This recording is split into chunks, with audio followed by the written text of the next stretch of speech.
What's up, Eagles Nation? This is Bry with Eagles Real Talk. Thank you for joining me today. It is week 10 in the NFL, and the Eagles are currently on a 10-day rest before their Monday night football matchup against the Washington Commanders. We are now 8-0 after beating the Texans at Houston last Thursday on Thursday Night Football. The Eagles are rolling. We're flying. It's great to be an Eagles fan. Everything is going our way, and I think it's going to continue to go our way this week when we go 9-0.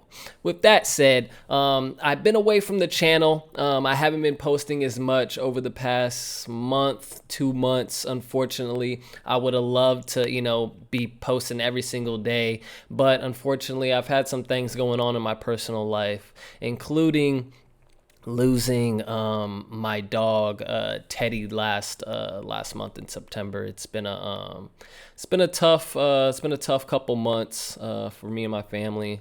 Obviously, it took me away from posting. He was my Eagles dog. I called him my Eagles dog because he loved Sundays. That would be our special day to just kick it all day with each other. And, he knew Sunday was coming up, that I was going to be home all day. And we just had a special bond. And I miss him dearly.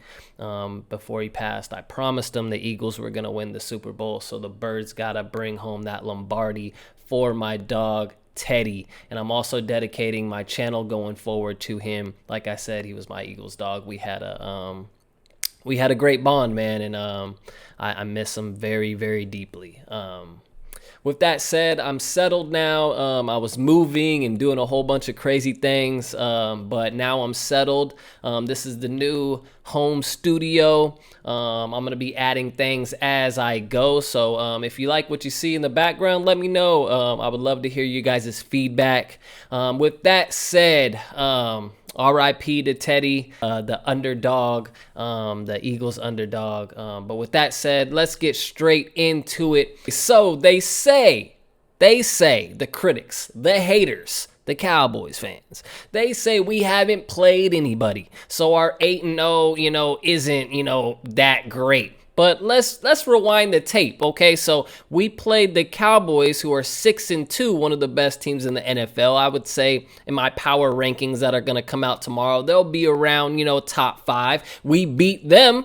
And yeah, they had Cooper Rush. But it doesn't matter at the end of the day. Did we beat them or did we not? So that's a W, okay? We also played the Minnesota Vikings, who have the second best record after us. The only team they lost to was us on Monday Night Football when we, smacked them, I think 28-7, whatever it was, so they say we haven't played anybody. They just like to disguise that. They don't like to tell the whole truth, and nothing but the truth. But that's what Real Talk is here for. The Eagles are obviously 8-0. We're obviously the best team in the NFL. The Bills lost yesterday, okay? They lost to the Jets. And, that would be, somewhat, comedy, a few weeks ago. But actually, the Jets are a pretty good team. They have a hell of a defense. They actually kind of remind me of our defense. They have 2 top corners on the outside who are just balling. They got DJ Reed and they have Sauce, who I really wanted Sauce in the draft, but, we weren't going to move up that far to get him. Either way. So, they got Sauce. We have Slay, big play, and we got Bradbury. So, the two kind of remind me of each other. So I was keying in on that game to see how Diggs, the quarterback Josh Allen, Gabe Davis, I was seeing how they would respond going up against a top defense with top corners on the outside, and they took an L. They had some troubles. The defensive line even got to them as well, and Josh Allen is also dealing with a UCL, an injury in his throwing arm. So, that's a little bit of a question mark going forward. So we'll see what happens with the Bills. But like I said, I was watching that game very closely because I see the Bills possibly seeing us in the Super Bowl this year. So after the Jets took care of business, that gives me even, more positivity as far as us if we were to face them, in the Super Bowl. The Chiefs, they got a lot of help last night. I've never seen a 2-point conversion get 3 tries I mean, geez, if they wouldn't have made it on that third try, the Chiefs would have got another try from the refs. The refs, the Chiefs, I call them the new Packers. Obviously the Packers are, they're in the trash now. Aaron Rodgers, he's a shell of himself. He's a pout and cry baby. Every incompletion, every interception he throws, it's someone else's fault. But anyways, we'll talk about that another day. But the Packers are trash. But the Chiefs are the new Packers, because I used to think the Packers would get a lot of help on, Monday night, Sunday night games, primetime games where all eyes were on them. I felt like the refs would, they would tinker a little bit and help out the Packers, and I think the Chiefs are the new Packers in that regard. So they're going to be hard to beat on prime time because of that, because they do get a little bit of nudge from the refs. So with that said, the Eagles are still 8-0. The Eagles are still the best NFL team in the league. Let's talk about the MVP race, okay? The MVP race, how can it not be Jalen Hurts? He's 8-0. He's only turned the ball over three times. And a fumble, which he had the other day, and then 2 interceptions that he had early on. So I think he's taking care of the ball. He's moving the ball either by ground or by air. He's like UPS. He'll get it in the end zone. Some way, somehow, he will get it there by ground or by air. He's the ultimate dual threat, because I think when you're a dual threat, you have to be able to do everything efficiently. We've seen guys that can run all over the field, but they got a really low completion percentage. He has 68% completion percentage this year. He's went from 52 to 61 last year, or 62, whatever it was, and now he's at 67, 68%. He's shown that he can raise his game. He's shown that he has the leadership factor. Obviously the team loves him. You can't get the guys to stop talking about him. Whether it's A.J. Brown talking about his leadership, his friendship with Hurts, or it's Jason Kelce raving about him on national TV or on his podcast, or if it's, just, the coach Nick Sirianni and just everybody. Slay, Big Play is always just like telling everybody how good this kid is, how good he's going to be, and how much he is leading this team to these wins. And I think when it comes to the MVP, that's got to be heavy in consideration, especially when you're 8-0. It is not easy to go 8-0, ladies and gentlemen. Oh, with that said, I think Nick Sirianni is also leading the coach of the year. How can he not be the coach of the year? Last year was his, first year as a head coach. He led us to the playoffs, right? This year, we make some moves, and now he has a full roster. He's not calling the plays no more. He's just calling the shots. He's just making sure that everyone's in the right spot. He's barking at the ref. He's barking at the other sideline. He is what I love when it comes to coaching, because he's passionate, okay? He has that passion. And I think he's going to be the coach of the year this year, barring any, hating that goes on later on, that Eagles are 8-0. They have the MVP. They're, they have the coach. They may not try to give us all the awards, but guess what? This is our year. This is our year. And with that said, GM of the year, Howie freaking Roseman, okay? Let's give Roseman his roses, okay? Let's give him his flowers, because this man went out and said, okay, we are a good team, but we need certain pieces to make us a absolute great team. And now look at us, we're a juggernaut. And a lot of that has to do with the offseason moves. We'll just go over a few. Okay. In the draft, we got A.J. Brown, okay? Who's making just a crazy impact. He's got more yards than the entire Bears team that I seen, or something crazy like that. He's just balling out of control. Him and Hurts, A.J. and Hurts have such a great rapport and chemistry. That was worth all its money in gold. And then we also got Hassan Reddick, okay, who is a force. Number 7 be flying around there. And then even the other day, he broke up a pass, which would have been a touchdown.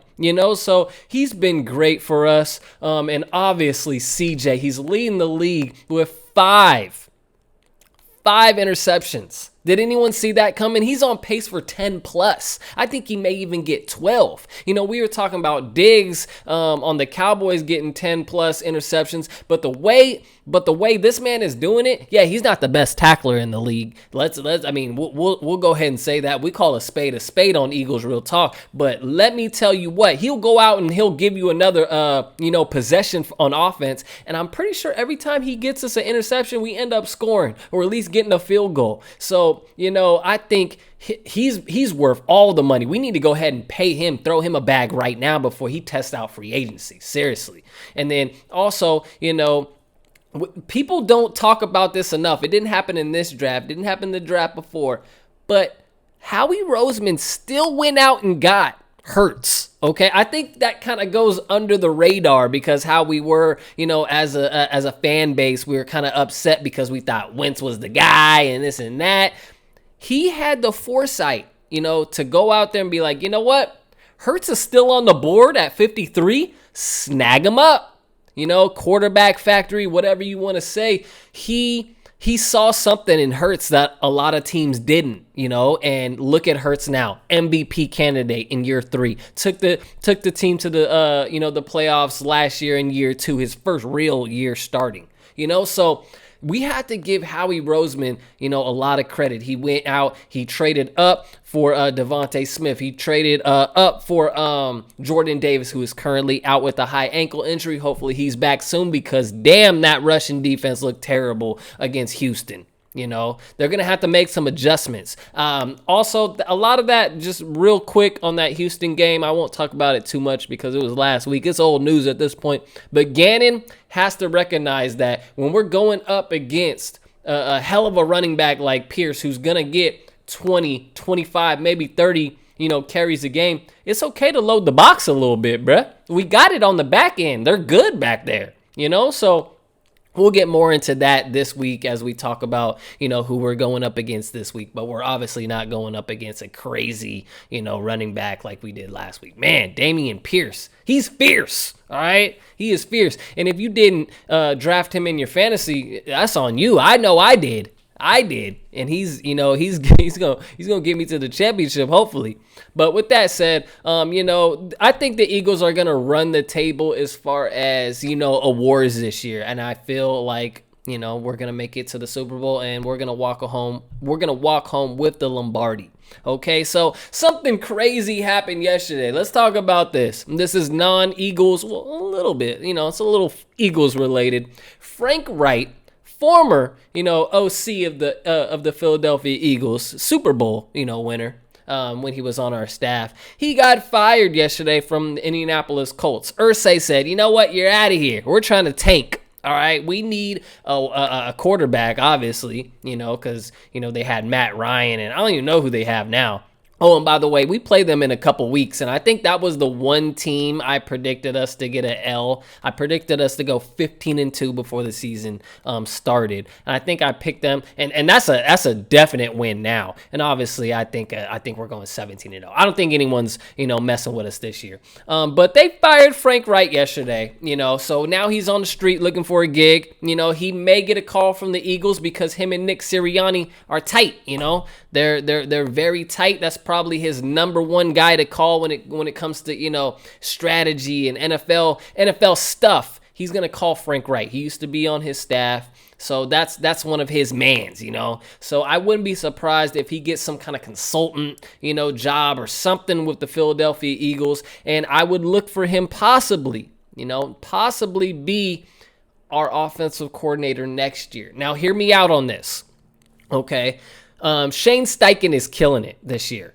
He's going to get some head coaching opportunities in 2023. Okay, so if we happen to lose him, we can go out and get Frank Wright. He's already had some familiarity here. He'll be welcome here with open arms from the staff, the players, and just the city in general, because he helped us win a Super Bowl. So I see that being something to look forward in this offseason if something happens with Shane Steichen, our current offensive coordinator, because I've been very impressed with Shane. I would hate to lose him. Don't get me wrong. I don't want to lose him. But if we were to lose him, Frank Wright is going to get a call. Okay, so They hired Jeff freaking Saturday, okay? Jeff Saturday used to be an offensive lineman, a center during the Peyton Manning days on the Colts. He won a Super Bowl there, but he's been on TV. He's been pretty much doing what I'm doing, just on ESPN for the past year, a couple years, right? So he got a call yesterday from Irsay, the owner, and he said he was shocked. They just offered him the job. He has no experience, pretty much. I think he actually, not gonna say he didn't have an experience, because when you're a center, you know a lot about football. Example, Jason Kelsey. When you're a really good center, you know the game very well. And obviously, from what I've heard on ESPN and whatnot, he's solid. He's solid at his job as being an analyst. So he knows the game of football. But he's only coached high school football during his lifetime. So him being a head coach in the NFL, it's kind of wild. Like, he was literally on TV, and now he's in a locker room. He's got to play Las Vegas in Las Vegas this week. And I wouldn't be surprised if they beat Las Vegas either, because Derek Carr and company are trash. The Las Vegas Raiders are trash. They were one of the teams I had, making the playoffs in the AFC. I thought they were going to be a tough out, especially if you're getting Devontae Adams, but, they're still trash. So Jeff Saturday, new head coach of the Indianapolis Colts. We play them in a few weeks, so it's going to be tough sledding for them. I think he was partially hired because they want to lose. I don't think they want to win, really any more games, because they're going to get a top pick. Some of these teams are looking to get C.J. Stroud, Bryce Young, or one of these top D linemen in this game, and the prospects coming up. So I think teams are starting to go into tank mode now. So be on the lookout for that. Tank mode is definitely been activated in the NFL.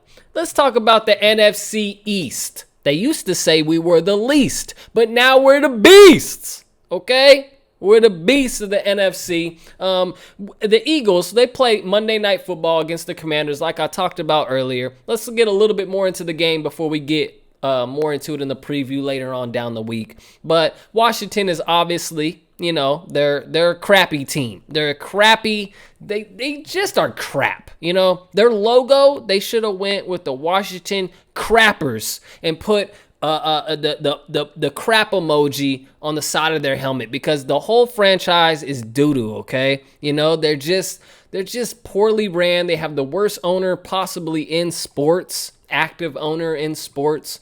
He's just a piece of crap, you know what I mean? So that's going to be an easy win for us. Their whole franchise is in turmoil right now. Yeah, they're playing good a few games. They had a few good games with Heineke. I call him Heineken.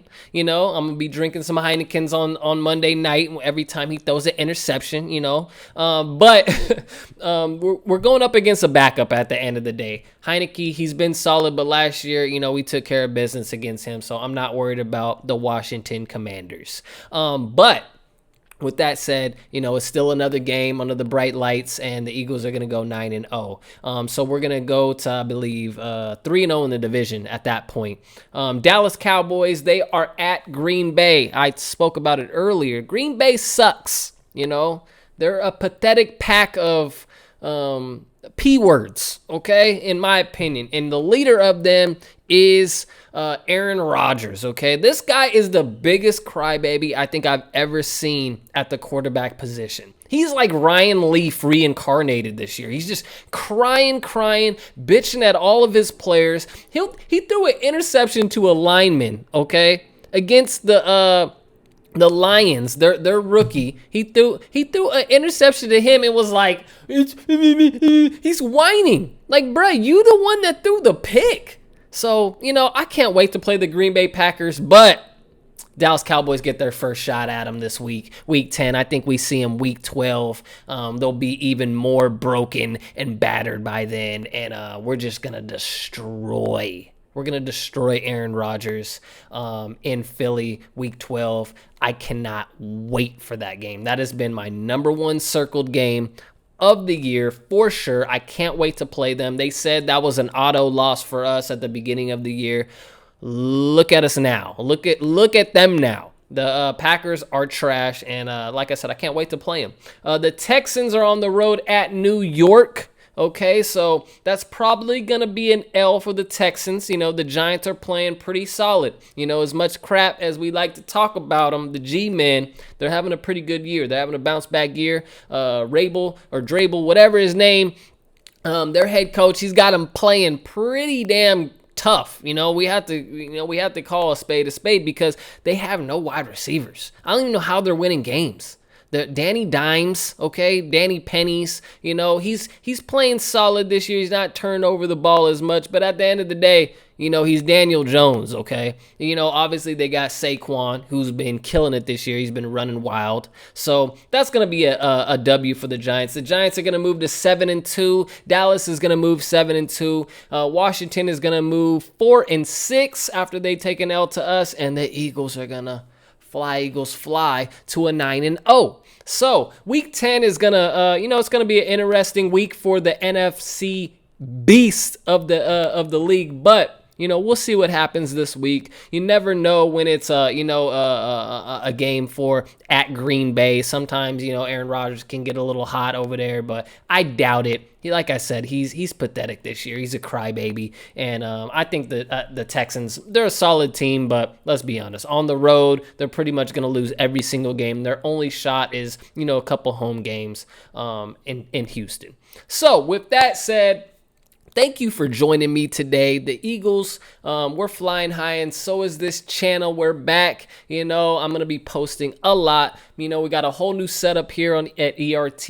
So if you haven't already and you've got this far in the video, if you're not subscribed, what are you doing? What are you doing if you're not subscribed to Eagles Real Talk with Bry? And I am Bry, and I will be signing out. Once again, I wanted to say RIP, rest in peace to Teddy, my Eagles dog. He is forever in my heart. And like I said, the Eagles are gonna win this Super Bowl in his honor, and I'm gonna continue his legacy by producing you guys a lot of great Eagles content. So with that said, I am Bry with Eagles Real Talk. Hit that subscribe button, get down with ERT, like this, share it with all your homies in your group chats and your social medias and all of that good stuff. And we'll be back tomorrow with the power rankings.